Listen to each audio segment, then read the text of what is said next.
Kali ini saya akan coba memberikan pemahaman kepada teman-teman sekalian tentang kasus Bapak Nadiem Makarim yang diberikan vonis 18 tahun penjara serta denda 5,6 triliun.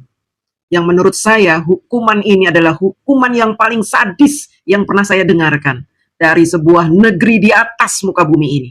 Untuk itu, mari kita membahas musuh-musuh Bapak Nadiem Makarim ini sehingga beliau dibidik untuk diberikan sanksi yang sangat zalim ini. Yang pertama, beliau telah menghapus ujian nasional.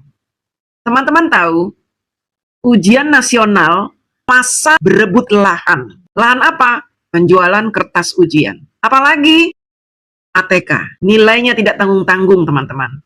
Setiap ujian nasional, pebisnis ini meraup keuntungan miliaran. Miliaran, teman-teman. Dan ketika ujian nasional dihapuskan, mereka gigit jari. Mereka kesal pada Bapak Nadiem Makarim. Karena lahan mereka seolah-olah dikeringkan. Yang kedua, Bapak Nadiem Makarim membuat program Merdeka Belajar dan kurikulum Merdeka. Ini adalah salah satu terobosan bagi anak didik kita dan dunia pendidikan nasional yang sangat cemerlang. Bagi orang-orang yang ininya jalan. Tapi bagi para guru-guru yang tidak berkualitas, mereka keberatan dengan kurikulum itu. Mereka kebingungan menciptakan kurikulum. Mereka nggak ngerti cara menciptakan kurikulum, nggak ngerti.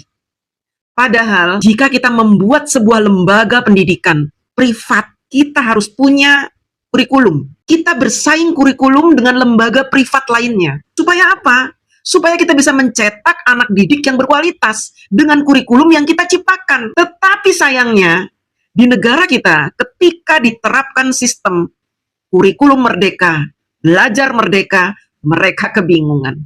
Mereka belum siap. Harusnya ketika ada sebuah sistem baru, para guru-guru ini bisa belajar bagaimana membuat sebuah kurikulum bersaing dengan sekolah-sekolah yang lain. Supaya nanti kurikulum yang diciptakan oleh guru-guru itu bisa menghasilkan anak didik yang berkualitas. Lebih baik daripada sekolah sono. Lebih baik dari sekolah yang itu. Bersaing. Tapi memang dasarnya mereka ini maunya enak-enakan. Tinggal buka, baca, ngajar. Ngajarnya juga nggak serius. Karena mereka tidak punya teknik mengajar yang benar. Saya seorang guru. Jadi saya tahu. Nah, teman-teman, kurikulum merdeka ini menyebabkan banyak pebisnis buku gigit jari.